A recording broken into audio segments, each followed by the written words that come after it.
বিসমিল্লাহির রহমানির রহিম। এটি LG dual inverter AC. Customer complain দিয়েছিল এসির ইনডোরতে হচ্ছে ফটা পানি ফোড়া। অতঃপর এসিটা আমরা চালিয়ে পর্যবেক্ষণ করে নিচ্ছি এটার মূলত কোথায় সমস্যা।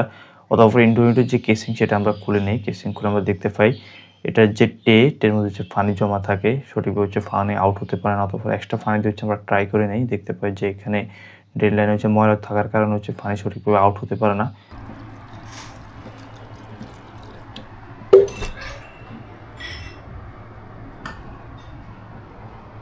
ড্রেন লাইনটা আমরা সুন্দরভাবে ক্লিয়ার করে দেই এবং টেটি হচ্ছে সুন্দরভাবে ক্লিন করে দেই। অথবা হচ্ছে পানি হচ্ছে সঠিকভাবে হচ্ছে আউট হতে পারতো।